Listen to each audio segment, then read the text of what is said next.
오늘 이 말씀을 통해서 고정된 생각을 뛰어넘으라, 고정된 생각을 뛰어넘으라는 말씀의 제목으로 함께 은혜를 나누겠습니다. 현대 경영학의 아버지다, 현대 경영학의 아버지다, 이 시대에 경영학의 아버지다라고 불리우는 사람이 있는데 이 사람 누구냐? 피터 드라커입니다. 누구나 한 번쯤은 이 피터 드라커를 접해보았을 것입니다. 이 피터 드라커는 오스트리아 빈 출신의 미국인입니다. 50여 권의 책을 집필한 이 사진이 아닌데요. 50여 권의 책을 집필한 작가고요. 경영학자였는데 스스로를 사회학자다라고 불렀습니다. 나는 사회학자다. 근데 이 피터 드라커가 정말 위대한 경영학의 위대한 그 족적을 남긴 이 피터 드라커가 2005년 11월 96세의 일기로 세상을 떠납니다. 그런데 그가 세상을 떠나기 3개월 전 셰익스피어의 이 전집을 꺼내놓았답니다. 96세의 세상을 떠나는데 떠나기 3개월 전에 집에 있는 책 가운데 이 셰익스피어의 책 전집을 꺼내놓고 이 책을 내가 다시 한번 다 읽겠노라 하고 이 고전을 꺼내어 읽기 시작했다는 겁니다. 그리고 그는 거기서 멈추지 않고 죽기 일주일 전에는 앞으로 새로 나올 책이 있는데 그 책에 대해서 구상하고 있었답니다. 무엇을 말하냐면 그는 죽는 날까지 끊임없이 멈추지 않고 도전하고 있었다는 겁니다. 그가 이렇게 도전하는, 끊임없이 도전하는 삶을 살아가게 된 이유가 있는데 그것은 그의 나이 18살 때의 일입니다. 그는 오스트리아 빈에서 고등학교를 마치고 독일의 함부르크에 있는 이 면 제품 수출 회사에서 견습생으로 일을 하였습니다.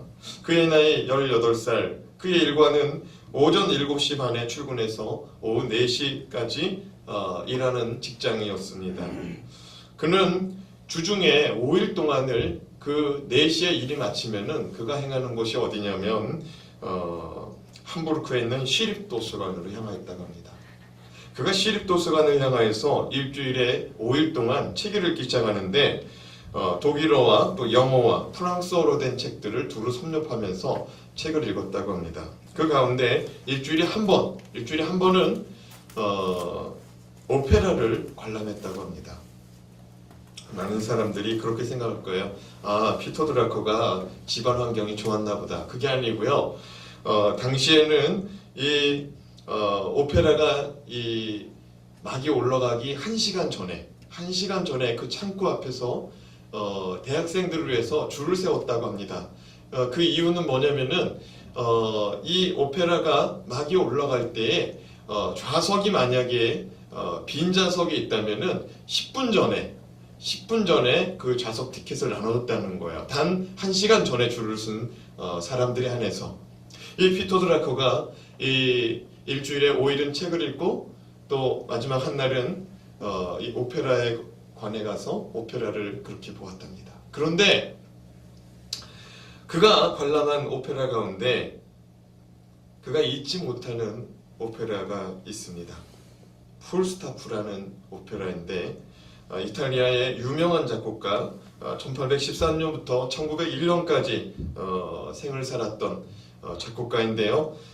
주세페 베르디입니다. 이 주세페 베르디라는 작곡가가 작곡한 이 풀스타프라는 오페라를 그가 관람을 하다가 참 큰 감명을 받았습니다. 큰 감명을 받고 도서관에서 이 베르디 이 작곡가에 대해서 연구를 하기 시작해요. 그가 어떤 사람인지. 그런데 놀라운 사실이 그가 감명을 받은 이 풀스타프라는 이 곡이 이 베르디의 나이 80세에 작곡되었다는 사실에 놀라움을 금치 못합니다. 이 베르디라는 작곡가는 86세의 일기로 세상을 떠납니다. 무슨 얘기냐면 사람들이 그에게 물었답니다.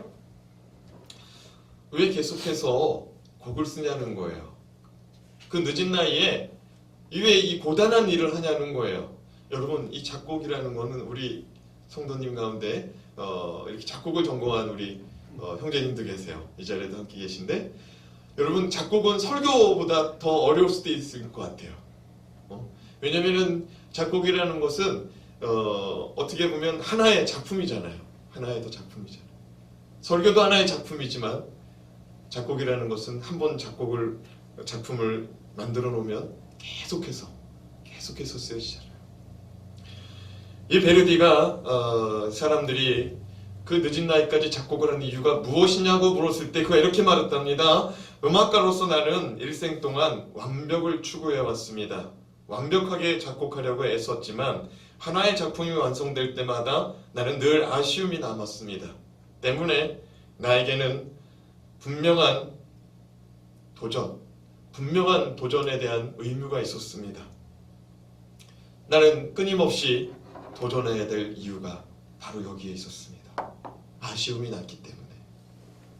베르디는 이 말 때문에 이 말 속에 자신의 그 생각이 담겨있는 이 말 때문에 그는 80세에 이르기까지 계속해서 작곡을 감행하였던 것입니다. 피터 드라커는 그의 말을 듣고 18살의 나이에 이렇게 다짐했답니다.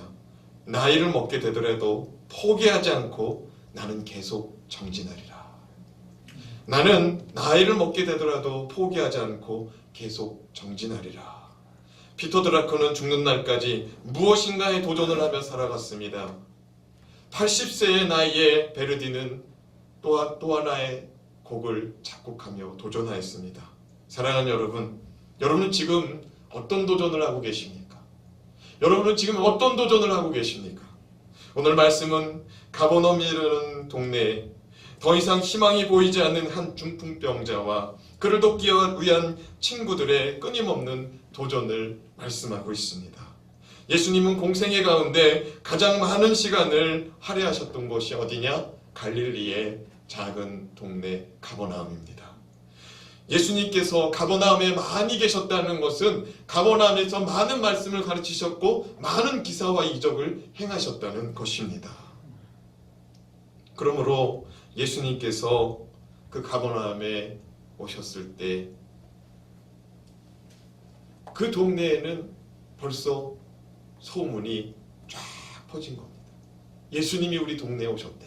예수님이 우리 동네에 오셨대. 예수님께서 어느 한 집에 들어가셨다는 소문이 다 돌았어요. 예수님을 찾는 사람들은 대부분 병든 사람들이요, 또 귀신 들린 사람들이요, 또 하나님의 말씀에 대하여 궁금한 사람들이었습니다. 저가 진정 메시아냐? 라는 의문을 가지고 예수님을 만나고자 찾아왔습니다. 그 가운데 중풍병자의 친구들도 중풍병자를 들것에 메고 나왔습니다. 그런데 한 발 늦었어요. 예수님이 계신 집은 벌써 꽉 차가지고 그 집 문 앞에 들어갈 수도 없을 정도로 벌써 사람들이 인산이네요.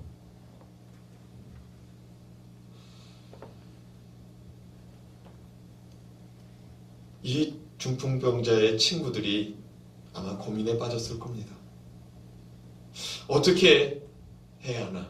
예수님을 만나야 내 친구가 이 중풍병이 치료받을 텐데 이거 도저히 예수님을 만날 수 없구나. 어떻게 해야 되는가? 그러다가 그 친구들이 찾은 방법이 무엇이냐? 지붕을 뜯어내고 구멍을 내는 거예요. 예수님은 그 친구들의 믿음을 보시고 중풍병자를 치료하십니다. 자, 그렇다면 역경 속에서도 도전하는 중풍병자의 친구들을 통해서 우리가 놓치지 말아야 될 영적인 진리가 무엇인가? 따라합시다. 절망은 반드시 극복해야 한다. 반드시 극복해야 한다. 절망은 반드시 극복해야 된다는 사실입니다. 사랑하는 여러분, 절망이라는 말을요, 국어사전에 찾아보면 이런 뜻이 있습니다. 바라볼 것이 없게 되어 모든 희망을 끊어버림. 따라합시다. 바랄 것이 없어 모든 희망을 끊어버림. 여러분, 이 말씀이 중요합니다. 이 절망이라는 것은 다른 사람이 그 희망을 끊어버린 게 아니고 내가 끊어버린 거예요. 바라볼 것이 없어서 모든 희망을 끊어버린. 누가 끊어버렸어요? 내가 끊어버리는 거예요. 여러분, 절망과 희망은 나의 속에서 나타난다는 사실을 깨달으시기 바랍니다. 내 속에서 희망도 솟아나고요, 내 속에서 희망의 그 끈이 끊어지기도 한다는 사실입니다. 저는 여러분이 희망을 끊어버리는 것이 아니라 절망 중에서도 소망의 끈을 붙잡을 수 있는 주님의 은혜가 임하길 주님의 이름으로 축복합니다. 사도 바울은 우리 그리스도인들이 절대로 절망해서는 안 된다라고 말씀합니다. 왜냐? 사도 바울이 말하는 것은 우리가 구원을 보이지 않는 소망으로 얻었기 때문이다. 따라합시다. 구원은 보이지 않는 소망으로 얻었다. 여러분, 로마서 8장 24절에서 28절 말씀 같이 읽어보겠습니다. 시작. 우리가 소망으로 구원을 얻었음에 보이는 소망이 아니니 보는 것을 누가 바라리요? 만일 우리가 보지 못하는 것을 바라면 참으로 기다릴지니라. 이와 같이 성령도 우리의 연약함을 도우시나니 우리는 마땅히 기도할 바를 알지 못하나 오직 성령이 말할 수 없는 탄식으로 우리를 위하여 친히 간구하시느니라. 마음을 살피시는 이가 성령의 생각을 아시나니 이는 성령이 하나님의 뜻대로 성도를 위하여 간구하심이니라. 우리가 알거니와 하나님을 사랑하는 자 곧 그의 뜻대로 부르심을 입은 자들에게는 모든 것이 합력하여 선을 이루느니라. 아멘. 사도 바울이 뭐라고 합니까? 우리가 구원을 얻었는데 보이는 소망으로 얻은 게 아니랍니다. 보이지 않는 소망으로 우리가 구원을 얻었답니다. 소망이신 분은 우리 주 예수 그리스도인 줄로 믿습니다. 소망이신 예수 그리스도로 말미암아 구원을 얻었는데 이 구원을 주신 예수 그리스도께서 하나님을 사랑하는 자 곧 하나님의 뜻 가운데 부르심을 입은 자들은 모든 일에 합력하여 선을 이루시도록 도우신다고 약속하고 계십니다. 사랑하는 여러분, 우리의 인생을 하나님이 인도하시고 하나님께서 우리의 인생 가운데 선한 길로 인도하신다는 사실을 믿으시고 절대로 절망하지 않기를 주님의 이름으로 부탁합니다. 중풍병은요, 예나 지금이나 어려워요. 저희 어머니도 얼마 전에 뇌출혈 전조 증상이 있어서 병원에 가봤더니 이 뇌동맥이라는 것이 증상이 발견이 되어서 그 꽈리같이 부풀어 있는 혈관을 처치했어요. 이 발견된 게 굉장한 정말 은혜, 병원 말로는 행운이다. 그 정도로 의사들이 그렇게 표현합니다. 여러분, 지금 의학기술이 얼마나 많이 발달되었습니까? 그런데 이 중풍을 막을 수도 없고 또 중풍이 발병했을 때 치료하는 것도 쉽지 않아요. 병원에서 할 수 있는 것은 고작 재활입니다. 재활운동뿐이에요. 다시 머리를 열고 수술을 해가지고 깨끗하게 이렇게 어떻게 할 수 있는 방법이 없어요. 사랑하는 여러분, 그런데 오늘 본문의 중풍병자는 걸어서 집으로 돌아갔다고 기록합니다. 아멘. 하나님의 놀라운 은혜가 임하여서 아멘. 세상의 의술로 고칠 수 없는 이 중풍병이 치료되었습니다. 아멘. 이 사람은 원래 예수님께 나올 때는 걸어서 나오지 못했습니다. 친구들이 그 누워있는 그 중풍병자를 4명이서 들것에 들고서 예수님 앞에 나왔다가 예수 그리스도의 은혜로 치료받고 돌아간 것입니다. 그런데 여러분, 이 중풍병자와 친구들은 처음에 예수 그리스도의 치유를 받을 수 없는 가운데 직면했습니다. 왜냐?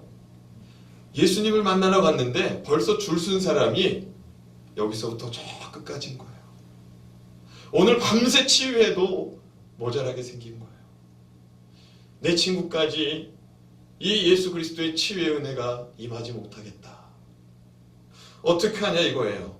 그래서 그들이 선택한 방법, 이 말씀에 기록하기를 3절에서 4절입니다. 우리 같이 한번 읽어보겠습니다. 3절에서 4절 말씀 시작. 사람들이 한 중풍병자를 4사람에게 메워가지고 예수께로 올세 무리들 때문에 예수께 데려갈 수 없으므로 그 계신 곳에 지붕을 뜯어 구멍을 내고 중풍병자가 누운 상을 달아 내리니. 여러분, 벌써 많은 사람들이 예수님의 말씀을 듣고자 와 있었고 예수님을 만나려고 기다리는 무리들이 많았습니다. 이 많은 사람들 때문에 친구 중풍병자를 데려갈 수 없기에 그들은 지붕을 뜯었습니다. 그런데 여러분이 만약에 중풍병자였다면 어떤 선택을 했겠습니까? 만약에 여러분이 점잖은 사람이라면 이런 결론을 내렸을지도 모릅니다. 에이, 다음에 합시다. 지금 사람도 많은데 이거 지금 가로질러 가도 다른 사람에게 민폐요. 또 이거 기다렸다가 만약에 예수님이 내 친구 아는 척 안 해주면 참 이것도 낭패입니다. 그러니 다음에 다시 옵시다. 그렇게 말할 수도 있습니다. 그리고 그 가운데 실용주의자가 있었다면 이렇게 말했을 수도 있습니다. 아, 오늘은 안 되겠다. 집에 갔다가 다시 옵시다. 지금 이 환자 짊어지고 오는 동안에 시간이 벌써 반나절이 흘렀으니 돌아가는 것도 한나절이니 지금 돌아가지 않으면 밤새 돌아가야 되니까 차라리 지금 돌아갑시다. 또 비관주의적인 사람은 또 이렇게 말했을 거예요. 에이, 예수님 만난다고 해결돼. 그냥 갑시다. 괜한 고생하지 말고 그냥 갑시다. 그러나 이 친구들은 이 절망적인 상황에 포기하지 않고 어떤 방법을 택했어요? 지붕을 뜯었습니다. 사랑하는 여러분, 만약 이들이 주어진 상황만을 보고 포기했다면 이들의 삶 가운데, 특별히 이 중풍병자의 삶 가운데는 기적은 일어나지 않았을 것입니다. 절망은 누가 주는 것이 아니고 내가 선택하는 겁니다. 절대로 절망하지 마시고 주님을 바라보시고 소망의 끈을 놓지 마시고 도전하시길 주님의 이름으로 축복합니다. 아멘. 둘째로 희생을 각오하는 것이 중요합니다. 여러분, 중풍병자의 친구들은 잘 알다시피 지붕으로 올라가 지붕을 뜯어냈습니다. 뜯어내고 구멍을 만들어서 그 중풍병자를 줄에 매달아서 내려보냈습니다. 생각해 보세요. 멀쩡한 집 지붕을 뜯어낸다고 생각해 보세요. 지금 우리 교회 뒷집이 지금 90%가 철거됐어요. 지금 조금 더 작업을 해야 되는데 예배 시간이 다 되어서 이제 딱 예배 시간에 멈추겠다고 약속한다고 하더니 8시에 다 끝냈어요. 근데 여러분, 이 집은 지금 집을 새로 짓기 위해서 집을 뜯어내는 겁니다. 그런데 지금 이 오늘 말씀에 이 마가복음 2장에 이 지붕을 뜯은 집은 멀쩡한 집이에요. 멀쩡한 집을 지금 지붕을 뜯어낸다는 거예요. 그러면 거기 모여있는 사람들 머리 위에 흙이 떨어질 거예요. 건축 자재들이 떨어질 거예요. 그리고 웅성웅성거리면서 뭐 하는 짓이냐고 막 소리 지르는 사람도 있을 거예요. 그리고 집주인은 난리가 났을 겁니다. 예수님 오셔서 복 받는 줄 알고 예수님 오셔서 영광인 줄 알고 모셨는데 이게 웬 난리냐. 그래서 막 얼른 뛰어나가서 무슨 짓이냐고 막 소리 질렀을지도 몰라요. 이 지붕을 뜯는다 그러니까 그런 생각을 하는 분들이 있을지도 몰라요. 아니, 어떻게 생겼길래 지붕 위에 올라가서 이 지붕을 뜯는가. 이 중동 지역의 집들은 흙과 석회로 집니다. 흙과 석회로 지어요. 흙집 있잖아요. 흙집으로 반죽해서 올리는데 석회를 발라요. 석회를 바르면 단단해집니다. 그런데 여러분이 그 영화 같은 거를 보셔서 아실지 모르겠지만 이 중동 지역에 있는 집들은 이렇게 위에가 이 옥상이요, 넓은 마당처럼 우리나라 집 그 슬라브 집 있잖아요. 그 슬라브 집 마냥 옥상이 평평합니다. 그 옥상으로 올라가는 사다리 같은 구조물이 집집마다 다 있어요. 그래서 그 구조물 위로 올라가서 지붕을 뜯는데 겉 위에 있는 석회만 톡톡톡 쳐내면은 흙을 걷어낼 수가 있는 거예요. 그래서 그 집의 지붕을 어려움 없이 뜯어냅니다. 이 뜯어내는데 이 집을 뜯는다는 것은 그 친구들이 그 집값을 변상하고자 하는 그런 의지가 있었기 때문에 집을 뜯은 줄로 저는 믿어요. 어떻게 그 집을 뜯는데 아무 생각 없이 내 친구 하나 살려보겠다고 아무 생각 없이 그걸 뜯겠어요. 다 철이 든 사람들이요. 다 성장하고 성인인 사람들일 텐데. 설상 아무 생각 없이 뜯었다 할지라도 그런 물리적인 책임은, 법적인 책임은 다 지게끔 돼 있는 거예요. 그리고 그 친구들은 집주인에게 욕을 먹을 각오를 하고 집을 뜯었을 것입니다. 그리고 예수님과 함께 앉아있는 그 많은 무리들에게 욕을 먹을 각오를 하고, 그런 각오를 하고 지붕을 뜯고 자기 친구를 내려보냈을 것입니다. 사랑하는 여러분, 이 말씀을 묵상하면서 전 이런 생각했어요. 참 이 친구들이 의리 있는 친구들이다. 나도 좀 이런 친구들이 있었으면 좋겠다. 내가 아팠을 때 나를 위해서 정말 자신의 재산을, 자신의 것들을 이렇게 내놓으면서까지 나를 살리고자 하는 그런 친구들이 좀 나에게 좀 있었으면 좋겠다. 사랑하는 여러분, 그런 친구들이 여러분에게도 나타나기를 바랍니다. 아멘. 새 학기를 맞잖아요. 그러면 신방을 가면은 집집마다 무슨 기도 제목을 내놓느냐. 특별히 연초 1년에 한 번 있는 이 신년 새 학기 돌아올 때 아이를 키우는 집들에서는 이런 기도 제목을 내놓습니다. 내 아이가 좋은 선생님을 만났으면 좋겠다는 거예요. 내 아이가 좋은 친구를 만났으면 좋겠다는 거예요. 근데 여러분, 재미난 사실은 선생님도 그런 기도한다는 거예요. 좋은 아이들이 나에게 왔으면 좋겠다. 문제 있는 아이들은 나에게 안 왔으면 좋겠다. 또 친구들도 마찬가지라는 거예요. 좋은 선생님 만났으면 좋겠다. 또 좋은 그부를 만났으면 좋겠다. 저는 우리 그리스도인들이 다른 이들에게 좋은 사람이 되었으면 좋겠습니다. 내가 좋은 사람 만나기를 바라는 것처럼 내가 먼저 다른 사람에게 좋은 사람이 되었으면 좋겠습니다. 누군가의 영혼을 구원하기 위해 희생할 각오가 되어 있는 사람, 그런 사람이 되었으면 좋겠습니다. 예수님은 하늘 보좌를 버리시고 이 땅에 오셔서 자신의 인생을 살아가지 않으셨습니다. 예수님은 집안이 부유한 곳에 태어나지도 않으셨습니다. 예수님은 강남 타락군에서 배움의 기회를 가져보지도 못했습니다. 어려서부터 아버지의 일을 도와 목수의 일을 해야만이 집안의 생계가 돌아가야 했기 때문에 아버지를 도울 수밖에 없었습니다. 젊은 날에 누구나 한다는 연애를 해보지도 못했습니다. 오직 아버지의 뜻을 이루기 위해서, 온 인류를 위해서 흠도 없는 삶을 살아가기 위해서 힘쓰고 애쓰셨습니다.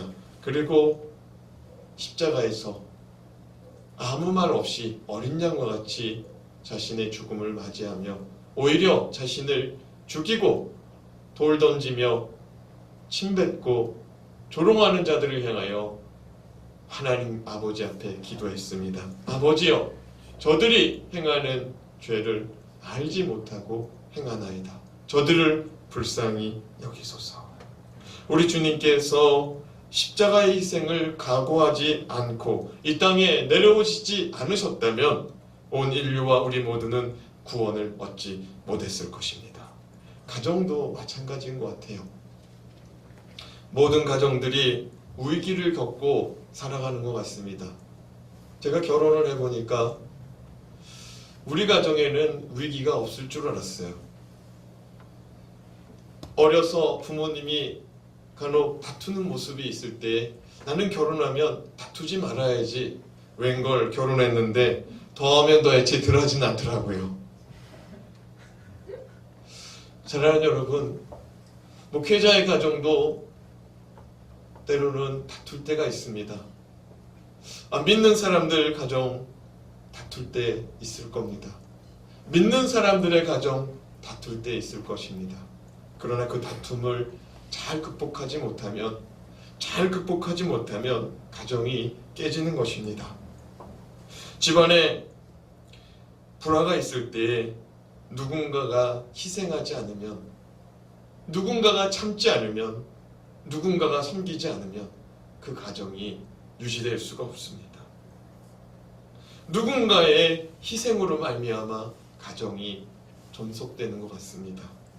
형제가 많고 집안에 돈이 없는 가정은 누군가가 다들 공부할 때 공부하지 않고 일을 하고 돈을 벌어야만이 그 가정이 배움의 기회를 갖고 또 가정이 든든히 세워져가는 모습을 볼 수가 있습니다. 사랑하는 여러분, 누군가의 희생이 있을 때, 어떤 회사도 마찬가지죠. 다 일하기 싫어하고 다 놀기를 좋아한다 할지라도 누군가가 밤이 새도록 누가 보지 않는 가운데서도 최선을 다하고 있을 때 그 회사가 바로 세워지는 것처럼 어느 공동체든지 어느 곳이든지 누군가의 희생이 있기 때문에 존속되고 유지되고 든든히 세워져가는 줄로 믿습니다. 사도행전 4장 11절 말씀에 보면 예수 그리스도를 표현하기를 건축자들이 버린 돌이다 라고 말하였습니다. 이 예수는 너희 건축자들의 버린 돌로서 집 모퉁이의 머릿돌이 되었느니라. 사람들은 예수님을 마치 건축자들이 버리는 돌처럼, 쓸모가 없어서 버리는 돌처럼, 예수님 아무 쓸모 없다고 메시아요 로마를 혼내줄 왕으로 생각하고 예수 그리스도를 추종했다가 예수 그리스도가 자신의 생각대로 메시아로서 이 로마를 혼내주지 않으니 건축자들이 버리는 쓸모없는 돌처럼 내동댕이 칩니다. 그러나 그 버려진 돌이 집 모퉁이의 머릿돌이 되었다고 말합니다. 사랑하는 여러분, 머릿돌이라는 건 집에 주초를 놓는 돌인 거예요. 집에 주초를 놓는. 사람들은 필요 없다고 버렸지만 예수 그리스도께서 하나님 나라에 주초를 놓는 시작이 되는 하나님의 은혜의 초석임을 믿으시기 바랍니다. 예수 그리스도가 교회의 초석이요, 예수 그리스도가 우리의 가정의 초석이 될 때 든든하고 안전할 줄로 믿습니다. 우리 교회에도요, 어려움이 있을 수 있고 기쁜 일이 있을 수 있는데 우리가 어려움이 있을 때나 기쁠 때나 사람 보고 즐거워하고 슬퍼한다면 우리 교회는 휘청휘청거릴 거예요. 그러나 예수 그리스도를 바라보고 예수 그리스도를 붙잡는다면 이 교회는 반석 위에 든든히 세워지는 예수 그리스도의 교회가 될 줄로 믿습니다.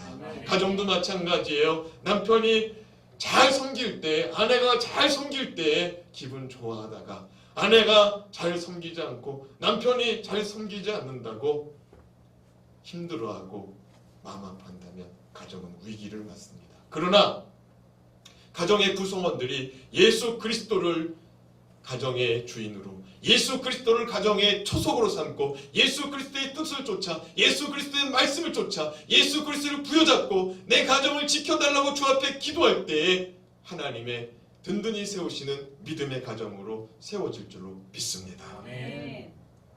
직장과 회사도 마찬가지일 겁니다. 나를 도와주는 사람, 나를 인정해주는 사람 앞에서 그 사람의 칭찬과 그 사람의 도움으로 의지하고 산다면 그때는 잘 설 거예요. 그러나 위기가 닥쳤을 때 예수 그리스도를 붙잡지 않는다면 우린 직장생활, 사업이 어려워질 것입니다. 그러나 예수 그리스도를 우리 회사의 주인으로 모시고 예수 그리스도를 나의 상사로 모시고 예수 그리스도의 말씀, 예수 그리스도의 뜻을 쫓을 때 나의 직장생활과 나의 사업은 보장될 줄로 믿습니다. 마지막으로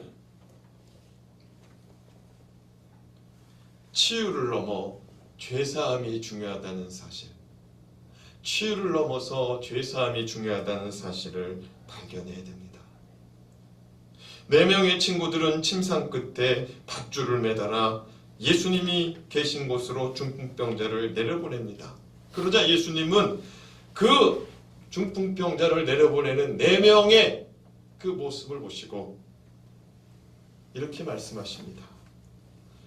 5절입니다. 같이 읽겠습니다. 시작. 예수께서 그들의 믿음을 보시고 중풍병자에게 이르시되 작은 자야 내 죄사함을 받았느니라 하시니, 작은 자야 내 죄사함을 받았느니라. 여러분, 지금 중풍병자의 친구들은 죄사함 받으려고 여기 온 게 아니에요. 이 중풍병자의 친구들은 지금 자기 친구 치료받으려고, 자기 친구 고침받으려고 나온 겁니다. 그런데 예수님이 너의 중풍병은 치료될지어다, 네 친구는 치료될 것이다, 이렇게 말씀하시지 않고 예수님이 이렇게 말씀하셨다는 거예요. 작은 자야 내 죄사함을 받았느니라. 아멘. 여러분, 예수님께서 지금 하신 이 말씀, 작은 자야 내 죄사함을 받았느니라, 이 말씀이 여러분의 뇌리에 기억되고 각인되기를 바랍니다. 아멘. 왜냐하면 이게 예수님께서 그 많은 사람들이 이 죄사함이 기억되고 각인되기를 바라셨기 때문에 중풍병자야 네가 고침을 받았다라고 말하지 않고 네가 죄사함을 받았느니라 말씀하신 것을 깨달으시기 바랍니다. 이 말을 기억하기를 원했던 거예요. 고침을 기억되게 하는, 고침 받은 것이 기억되길 바라지 않고 죄사함 받은 것을 기억되길 바란 겁니다. 중풍병자는 살아가면서 늘 말할 거예요. 내 친구들이 말이지 나를 짊어지고서 예수님 계신 곳까지 갔어. 예수님 계신 곳까지 갔는데 사람이 너무 많아가지고 내 친구들이 고민을 하더라고. 근데 내 친구 중에 어느 친구가 야, 지붕으로 올라가자, 지붕 뜯자. 그 4명의 친구가 다 마음을 일심단결해가지고 지붕으로 올라가더니 이 친구들이 집값을 물어줄 참으로 지붕을 뜯더라고. 그런데 나를 내려보냈어. 근데 예수님이 이렇게 말씀하시는 거야. 작은 자야 내 죄사함을 받았느니라. 아멘. 아니, 나를 고쳐준다는 얘기는 하고 죄사함을 받았다고 그러더니 들 것을 들고 집으로 가라고 하셨어. 그러길래 내가 일어나서 그걸 들 것을 들고 가려고 일어섰더니 이 중풍병이 다 풀린 거야. 아멘. 여러분, 이 중풍병자가 나가서 뭐라고 자꾸 얘기하겠어요? 예수님이 죄사함 받았다고 했는데 내가 나섰다고. 아멘. 사랑하는 여러분, 예수 그리스도께서는 고침받는 것보다 죄사함 받는 것을 기억하기 원하신 줄로 믿습니다. 아멘. 죄사함 받는 걸 기억해야 돼요, 우리 인생 가운데. 아멘. 사람들은요, 눈에 보이는 것을 중요시합니다. 그러나 실제는요, 눈에 보이지 않는 영적인 것이 더 중요한데 이 세상 사람들은 눈에 보이는 걸 더 중요시해요. 만일 중풍병자가 단순히 고침받는 사건으로 끝난다면 그 중풍병자는 육신이 치료되어 잠시 동안 이 땅에서 살아갈 때 동안 길으면 한 50년, 70년 자유롭게 건강하게 살아갔겠죠. 그러나 그가 죄사함 받지 못하고 그냥 육신의 치료만 받았다면 그의 영혼은 불행해지는 거예요. 50년, 70년 자유롭게 사는 것보다 영원한 시간 속에 자유로운 인생이 복 있는 인생인 줄로 믿습니다. 아멘. 지금 공부하는 아이들이 공부를 왜 해야 되는지 모릅니다.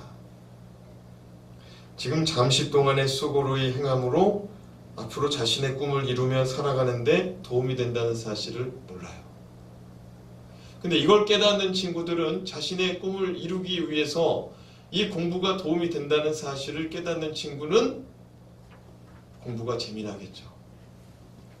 이 땅에서 왜 살아가야 되며 왜 교회에 나와야 되고 왜 하나님의 말씀을 들어야 되고 왜 주님을 섬기듯이 교회를 섬겨야 되는지 왜 영혼들에게 복음을 전해야 되는지 모르는 이들은 교회 봉사와 신앙생활이 어렵습니다. 그러나 이거 모든 것들이 영혼의 때를 위하여 영원한 시간 가운데 우리가 주님 앞에 서는 날에 어떠한 일들이 일어나는지를 아는 자들은 이 땅에서 시간을 허비하지 않고 열심으로 살아갈 줄로 믿습니다. 아멘. 영혼의 때, 이 영혼의 때를 준비할 수가 있어야 됩니다. 가버나움은 갈릴리에 있는 동네로서 예수님께서 가장 많이 머물면서 사역하신 동네입니다. 그래서 예수님은 가버나움을 향하여 애증이 있었어요. 그게 어디에 기록됐냐면 마태복음 11장 23절 말씀입니다. 같이 읽어보겠습니다. 시작. 가버나움아 내가 하늘에게까지 높아지겠느냐 음부에게까지 낮아지리라. 내가 행한 모든 권능을 소돔에서 행하였더라면 그 성이 오늘까지 있었으리라. 여러분, 예수님이 뭐라고 그랬냐면 너희에게 행한 모든 권능, 너희에게 행한 모든 권능을 만약에 이 소돔이 불바다 될 때, 불과 유황이 심판을 받을 때 만약에 소돔 땅에서 내가 그렇게 기사와 이적을 행하였다면 그 땅은 회개하고 돌아왔을 거라는 거예요. 근데 가버나움 너, 내가 사랑하는 가버나움 너, 그럴 수 없다는 거예요.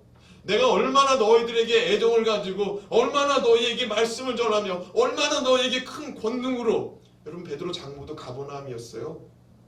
베드로 장모 집도. 여러분, 수많은 기적과 기사와 이적이 거기서 행해졌는데 귀신이 떠나가고 중풍자가 일어나고 각양각색의 병든 자들이 다 일어났는데, 여러분, 베드로 장모가 고침받았을 때 마가복음 1장에서 뭐라고 그래요? 고침받았는데 벌써 소문이 나가지고 그 집 앞에 장사진을 쳤대잖아요. 병든 자들이. 사랑하는 여러분, 예수 그리스도께서는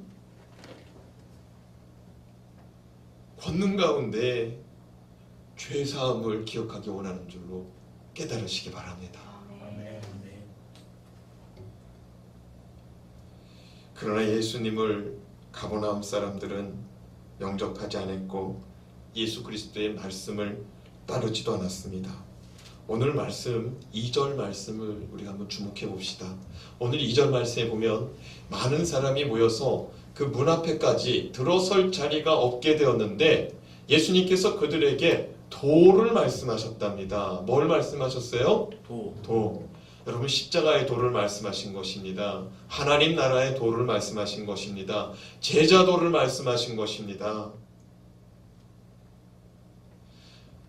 거기서 기사와 이적을 말씀하시면서도, 기사와 이적을 행하시면서도 예수 그리스도는 가르친 거예요. 하나님 나라에 대해서 가르친 거예요. 그런데 그들이 그거를 받아들이지 않는 거예요. 관심이 없는 거예요. 그런 가운데 중풍병자가 내려온 거예요. 그런 가운데 내려온 거예요. 이게 중요한 거예요. 예수님이 십자가의 도에 대해서, 하나님 나라의 도에 대해서 제자도에서 말씀하시는데 중풍병자가 내려오는 거예요. 그들 앞에서 보란듯이 죄사함을 선포하신 겁니다. 믿지도 않고 듣지도 않는 자들을 향하여 죄사함을 선포하는 거예요. 그랬더니 거기에 있던 서기관들과 유대 장로들이 뭐라고 그래요? 저가 누구한테 저런 권세를 받아서, 저가 누구이기에 죄사함을 선언하냐는 거예요. 당시에 이 죄사함을 선언할 수 있는 사람 대제사장밖에 없습니다. 대제사장, 제사장밖에 없어요. 하나님으로부터 위임받은 자, 죄사함, 번제를 가지고 나왔을 때, 죄인됨을 고백했을 때 죄사함을 선언할 수 있습니다. 하나님만이 이 죄사함에 대해서 선언할 수가 있습니다. 하나님만이 이 죄사함을 주실 수가 있는 거예요. 그런데 저가 누구이기에 저러냐는 거예요. 다시 말해서 여러분, 예수 그리스도께서 하나님 나라의 도를 전한 거예요. 하나님 대신 예수 그리스도의 도를 전하셨던 겁니다. 하나님 나라를 전하시고 십자가의 이 도를 전하시는데 사람들이 듣지도 않고 받아들이지도 않는 거예요. 그때 예수 그리스도께서 죄사함을 받았느니라 아멘. 보란 듯이 그들 앞에서 이 십자가의 도를 전한 것입니다. 아멘. 사랑하는 여러분, 예수 그리스도의 십자가만이 죄사함의 은혜가 임하는 줄로 믿습니다. 아멘. 예수 그리스도의 십자가의 희생만이 예수 그리스도께서 어린 양 되어 예수 그리스도께서 대제사장 되어 십자가에서의 사역을 감당하심으로 구원함이 우리 가운데 임하는 줄로 믿습니다. 아멘. 사람들은 하나님의 아들이라는 사실을 믿지를 못했어요. 가문함 사람들이. 우리 10절에서 11절 말씀 읽고 말씀을 마치겠습니다. 같이 읽습니다. 시작. 그러나 인자가 땅에서 죄를 사하는 권세가 있는 줄을 너희로 알게 하려 하노라 하시고 중풍병자에게 말씀하시되 내가 내게 이르노니 일어나 내 상을 가지고 집으로 가라 하시니 예수께서 그들에게 전하고 있었던 게 뭐냐? 예수 그리스도께서 그 자리에 있는 사람에게 전한 것이 뭐냐? 인자가 땅에서 죄를 사하는 권세가 있다는 것입니다. 아멘. 여러분 이거를 안 받아들이면 안 돼요.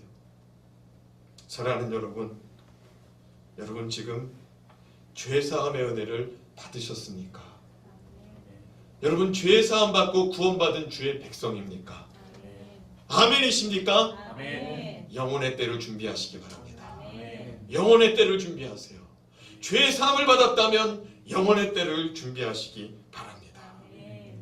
치유보다 더 중요한 죄사함을 기억해야 되듯이 우리 인생 가운데 직장보다 더 중요한 죄사함, 사업보다 더 중요한 죄사함, 공부보다 더 중요한 죄사함을 받으셨다면 영혼의 때를 준비하시기 바랍니다. 아멘. 기도하겠습니다.